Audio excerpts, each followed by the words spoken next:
कहानी की शुरुआत एक घने और सुनसान जंगल से होती है, जहां मैडी अकेली एक लकड़ी के घर में रहती है। मैडी एक जानी मानी सस्पेंस नॉवेल राइटर है। बचपन में हुई एक गंभीर बीमारी की वजह से उसने अपनी सुनने और बोलने की क्षमता पूरी तरह खो दी थी, यानी वो गूंगी और बहरी थी। लेकिन इस कमी ने उसे कमजोर बनाने के बजाय और ज्यादा मजबूत बना दिया। उसकी बुद्धि और कल्पना शक्ति कमाल की हो गई थी।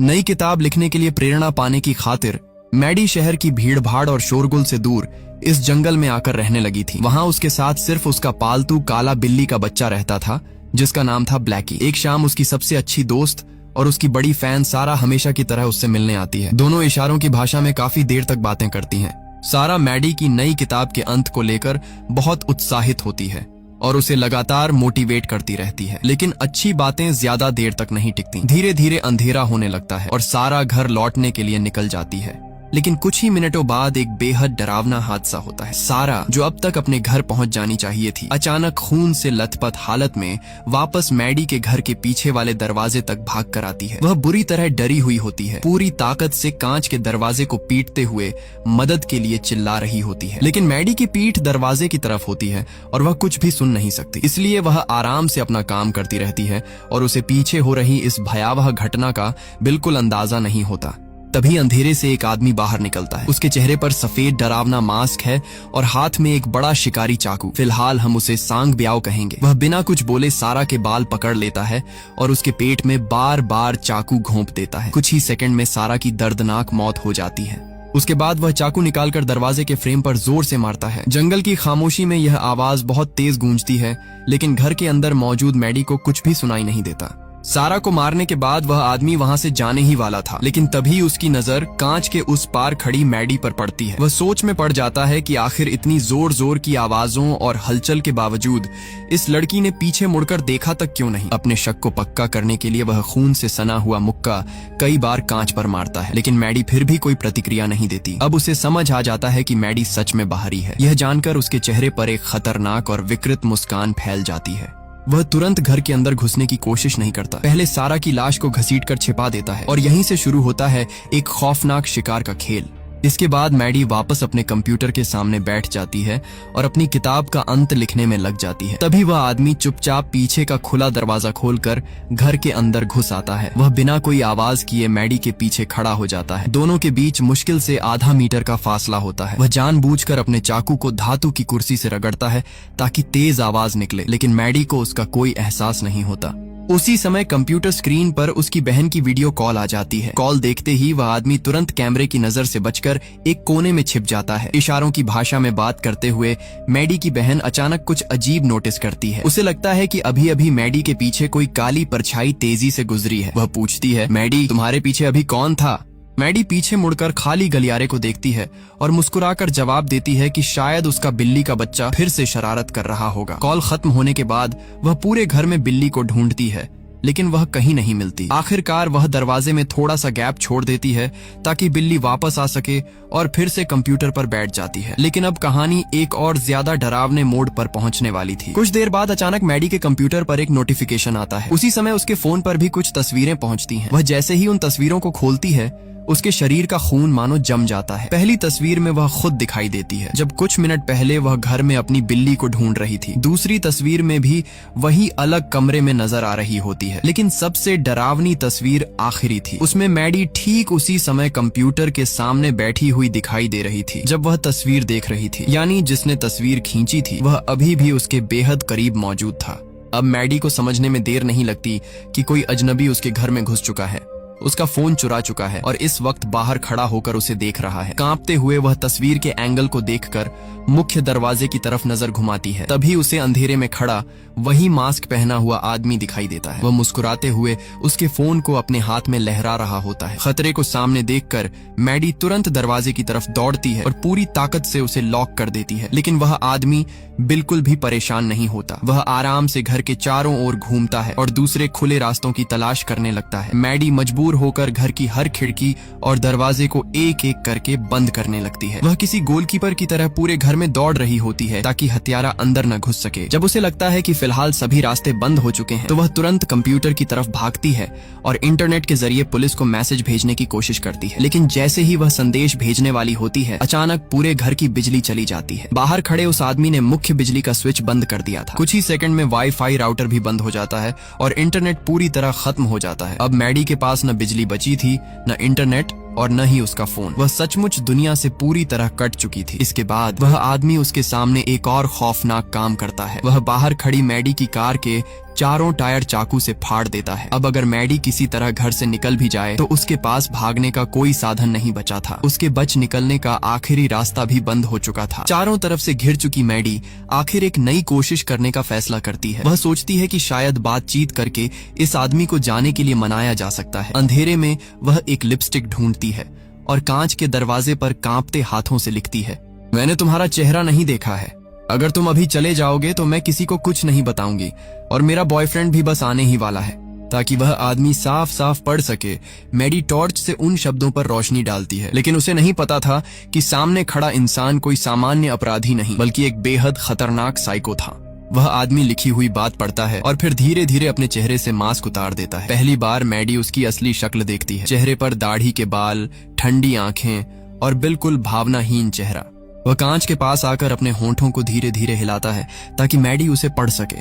मुझे पता है कि तुम होंठ पढ़ सकती हो। तुम्हारा कोई बॉयफ्रेंड नहीं है। तुम अकेली रहती हो। तुम बाहरी और गूंगी हो। ये शब्द पढ़ते ही मैडी के पैरों तले जमीन खिसक जाती है। उस आदमी ने सिर्फ उसके घर में घुसपैठ ही नहीं की थी बल्कि उसके बारे में पूरी जानकारी भी जुटा रखी थी। इतना कहकर वह अंधेरे जंगल में गायब हो जाता है। मैडी डर के मारे जमीन पर बैठ जाती है, लेकिन कुछ ही देर बाद खुद को संभाल लेती है। वह समझ चुकी थी कि अगर जिंदा रहना है तो उसे खुद ही लड़ना होगा। वह तुरंत रसोई में जाती है और जो भी चीज हथियार की तरह इस्तेमाल हो सकती थी, जैसे बड़ा चाकू और हथौड़ा, सब अपने साथ ले लेती है। फिर वह ऊपर वाले कमरे में भागती है, भारी अलमारी को दरवाजे के सामने लगाकर रास्ता बंद करती है और खुद कमरे के एक कोने में बैठकर हथियार कसकर पकड़ लेती है। तभी अचानक खिड़की पर जोर जोर से ठक ठक होने लगती है। मैडी डरते हुए खिड़की की तरफ देखती है और जो नजारा उसे दिखाई देता है उसे देखकर उसकी रूह कांप उठती है। खिड़की के बाहर उसकी दोस्त सारा खड़ी थी, लेकिन वह जिंदा नहीं थी। उसकी आंखें बाहर निकली हुई थीं और शरीर बिल्कुल निश्चल था। असल में अंधेरे में छिपा वह हत्यारा सारा की लाश को कठपुतली की तरह पकड़कर खिड़की पर मार रहा था। अपनी सबसे अच्छी दोस्त की लाश को इस तरह इस्तेमाल होते देखकर मैडी टूट जाती है। उसकी आंखों से आंसू बहने लगते हैं। लेकिन उसी दौरान उसे अचानक एक जरूरी बात याद आती है। जब सारा शाम को उसके घर आई थी तब उसका फोन उसकी जीन्स की पिछली जेब में था। अगर किसी तरह वह फोन मिल जाए तो शायद वह पुलिस को खबर कर सकती है। और यही सोचकर मैडी एक बेहद जोखिम भरी योजना बनाने का फैसला करती है। मैडी को एहसास हो जाता है कि सारा का फोन ही उसकी आखिरी उम्मीद है। वह तुरंत अपनी कार की चाबी निकालती है और उसमें मौजूद अलार्म बटन को बार बार दबाने लगती है। अगले ही पल कार का तेज अलार्म पूरे जंगल में गूंज उठता है। योजना काम कर जाती है। बाहर छिपा हुआ हत्यारा उस आवाज की तरफ ध्यान देने लगता है और कार की तरफ बढ़ जाता है। मैडी इसी मौके का इंतजार कर रही थी। वह धीरे से खिड़की खोलती है और बाहर झुककर सारा की लाश की जेबों में फोन ढूंढने लगती है। वह एक एक जेब टटोलती है, लेकिन उसे कुछ नहीं मिलता। तभी अचानक वह आदमी वापस लौट आता है। उसे समझ आ गया था कि मैडी ने उसे चाल से दूर भेजा था। गुस्से में वह खिड़की तक दौड़ता है और मैडी का हाथ पकड़ लेता है। अब दोनों के बीच खिड़की के पास जानलेवा संघर्ष शुरू हो जाता है। ताकत के मामले में मैडी उसका मुकाबला नहीं कर सकती थी। हत्यारा लगभग खिड़की तोड़कर अंदर घुसने ही वाला था, लेकिन मैडी हार नहीं मानती। वह पास रखा हथौड़ा उठाती है और पूरी ताकत से उसके हाथ पर दे मारती है। दर्द से वह आदमी जोर से चीख पड़ता है और तुरंत पकड़ छोड़ देता है। मैडी बिना एक सेकंड गंवाए खिड़की बंद करके लॉक कर देती है। हाथ में लगी चोट से तिलमिलाया हुआ हत्यारा गुस्से से पागल हो जाता है। वह अपने घाव पर पट्टी बांधते हुए जेब से सारा का फोन निकालता है और मैडी को दिखाकर उसका मजाक उड़ाता है। फिर वह सारा की बाली भी निकालकर हवा में लहराता है। तभी मैडी को समझ आता है कि वह पहले से ही उसकी योजना भांप चुका था। उसने जानबूझकर सारा का फोन अपने पास रख लिया था।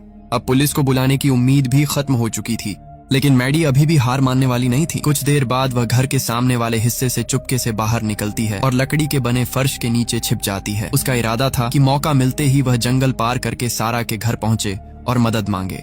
क्योंकि वह सुन नहीं सकती थी, इसलिए उसने अपना हाथ लकड़ी के फर्श पर रखा हुआ था ताकि कंपन महसूस करके हत्यारे की चाल समझ सके। कुछ देर बाद कंपन बंद हो जाते हैं मैडी को लगता है कि अब रास्ता साफ है। वह धीरे धीरे बाहर निकलती है और जंगल की तरफ बढ़ने लगती है, लेकिन तभी अचानक एक तेज चीज उसके सिर के पास से गुजरती है।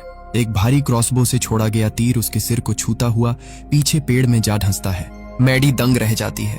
वह आदमी न जाने कहां से एक खतरनाक क्रॉसबो ले आया था और किसी शिकारी की तरह ऊंचाई पर खड़ा उसे निशाना बना रहा था। अब बाहर रहना मौत को बुलावा देने जैसा था। मैडी मजबूर होकर फिर से घर के अंदर लौट आती है। अब उसे समझ आ चुका था कि नीचे रहकर वह सिर्फ शिकार बन रही है, इसलिए वह एक नई योजना बनाती है। वह टॉर्च लेकर ऊपर छत वाले प्लेटफॉर्म पर चढ़ जाती है। वहां पहुंचकर जानबूझकर कुछ आवाज जैसी हरकत करती है और फिर टॉर्च को दूर झाड़ियों की तरफ फेंक देती है। अंधेरे में चमकती टॉर्च देखकर हत्यारे को लगता है कि मैडी खिड़की से कूदकर भाग गई है। वह तुरंत क्रॉसबो लेकर झाड़ियों की तरफ दौड़ पड़ता है। मैडी की चाल सफल हो जाती है। वह जल्दी से छत से नीचे उतरने लगती है ताकि दूसरी दिशा से निकल सके, लेकिन उसे क्या पता था कि यह आदमी उससे भी ज्यादा चालाक है। असल में वह उसकी चाल समझ चुका था। जैसे ही मैडी सीढ़ी से आधी नीचे उतरती है, अंधेरे में छिपे हत्यारे की तरफ से एक तीर छोड़ा जाता है। अगले ही पल वह तीर सीधे उसकी जांघ में जा धंसता है। मैडी दर्द से तड़प उठती है। घाव से खून तेजी से बहने लगता है। दर्द इतना भयानक था कि वह लगभग नीचे गिर ही जाती। दूसरी तरफ हत्यारा बेहद खुश नजर आता है। ऐसा लग रहा था जैसे वह मैडी को मारना नहीं बल्कि उसके डर और दर्द का आनंद लेना चाहता हो। अब वह तेजी से सीढ़ी चढ़कर ऊपर आने लगता है ताकि इस बार काम हमेशा के लिए खत्म कर सके। लेकिन इसी पल मैडी अपनी जिंदगी की सबसे बहादुर चाल चलती है। जैसे ही वह आदमी ऊपर पहुंचता है, मैडी अचानक पूरी ताकत से उस पर टूट पड़ती है। वह उसके हाथ से क्रॉसबो छीन लेती है और जोरदार लात मारकर उसे दूसरी मंजिल से नीचे गिरा देती है। हथियारा नीचे जमीन पर बुरी तरह गिरता है। मैडी सोचती है कि अब उसी के हथियार से उसे खत्म कर दिया जाए, लेकिन उसकी जांघ बुरी तरह घायल हो चुकी थी। भारी क्रॉसबो को खींचने की ताकत उसमें नहीं बची थी। वह कोशिश करती है लेकिन सफल नहीं होती। उधर कुछ ही पलों बाद वह आदमी फिर से लड़खड़ाते हुए खड़ा हो जाता है। अब मैडी के पास पीछे हटने के अलावा कोई रास्ता नहीं बचता। वह वापस घर के अंदर भागती है और बाथरूम में जाकर अपने घाव का इलाज करने लगती है। लेकिन उसे नहीं पता था कि अब कहानी एक ऐसे मोड़ पर पहुंचने वाली है जो सब कुछ बदल देगा। इसी बीच कहानी में एक बड़ा मोड़ आता है। सारा का बॉयफ्रेंड जॉन काफी देर तक उसका इंतजार करता रहता है, लेकिन जब वह घर नहीं लौटती तो उसे चिंता होने लगती है। आखिरकार वह उसे ढूंढते ढूंढते मैडी के घर तक पहुंच जाता है। बाहर खड़े होकर वह कई बार आवाज लगाता है, लेकिन मैडी तो सुन ही नहीं सकती थी, इसलिए उसे जॉन के आने का बिल्कुल भी पता नहीं चलता। तभी जॉन की नजर कांच के दरवाजे पर लिपस्टिक से लिखे हुए उस संदेश पर पड़ती है।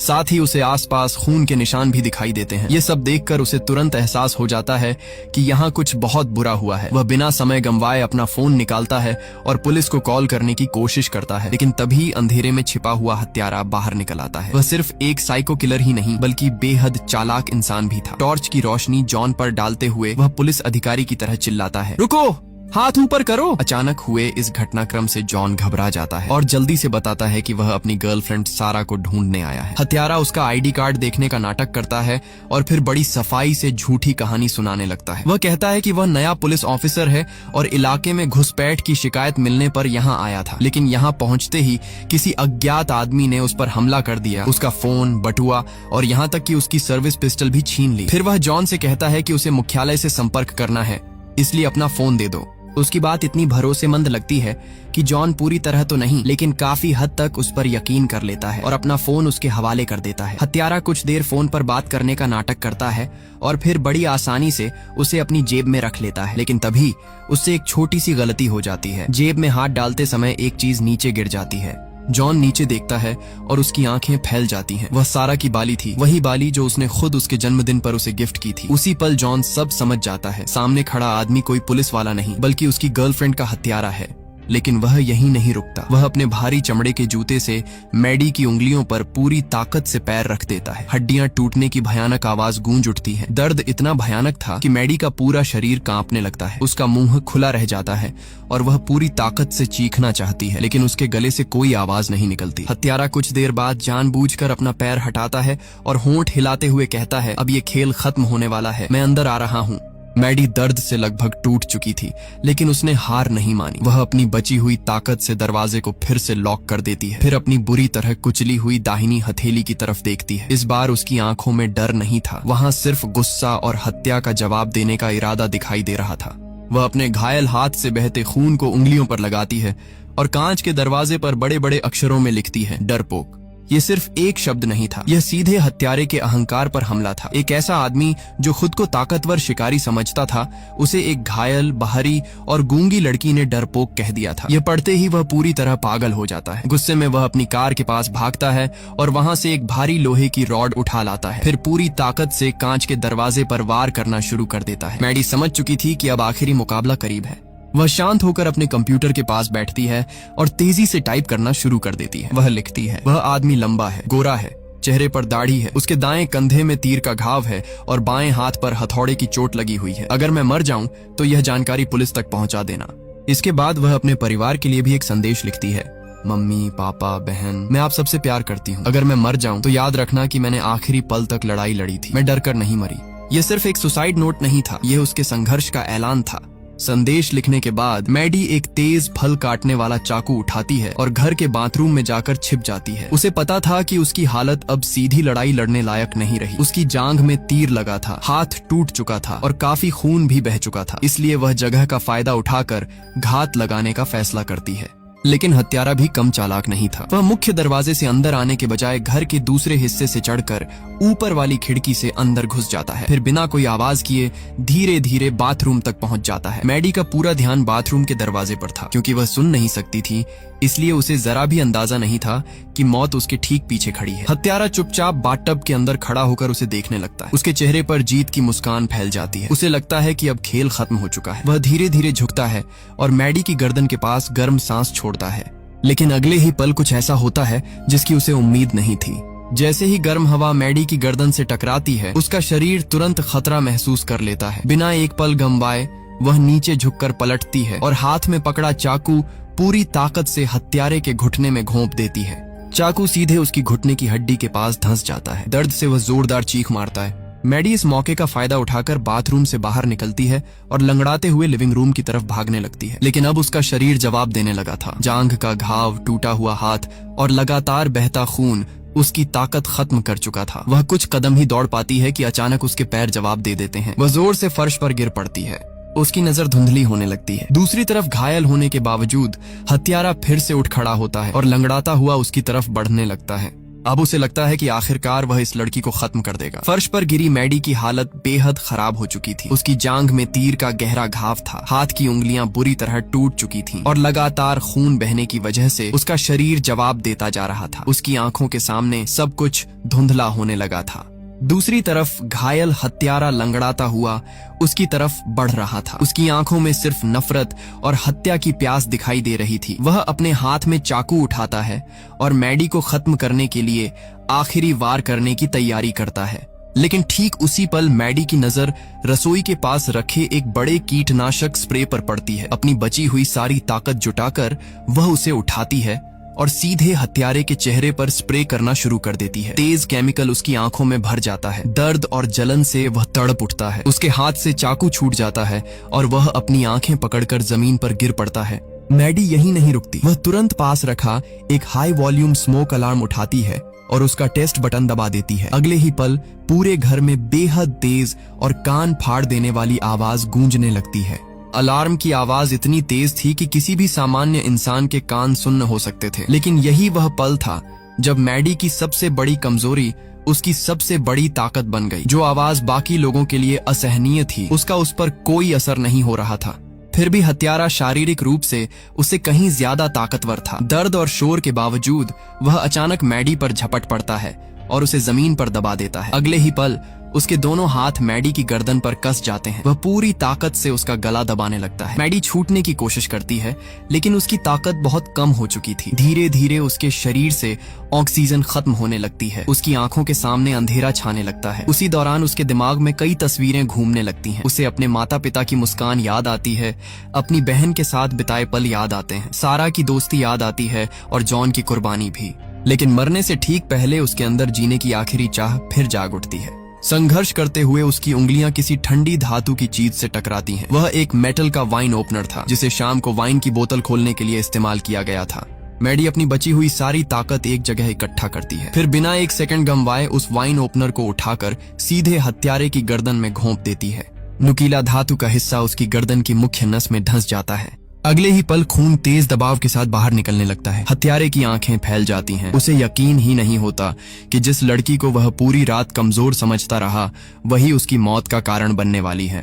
उसके हाथ धीरे धीरे मैडी की गर्दन से ढीले पड़ने लगते हैं। कुछ ही पलों बाद उसका शरीर पूरी तरह निढाल होकर जमीन पर गिर जाता है। आखिरकार वह साइको किलर जो लोगों को मारने में मजा लेता था, एक ऐसी लड़की के हाथों मारा जाता है जिसे वह सबसे कमजोर समझ रहा था। काफी देर तक मैडी वहीं पड़ी रहती है। फिर वह धीरे धीरे उठती है और हत्यारे की जेब से अपना फोन निकालती है। कांपते हाथों से वह 911 पर कॉल लगाती है। वह कुछ बोल नहीं सकती थी, इसलिए फोन पर कोई शब्द नहीं कहती, बस कॉल चालू छोड़ देती है ताकि दूसरी तरफ मौजूद लोग समझ सकें कि कुछ गंभीर हुआ है।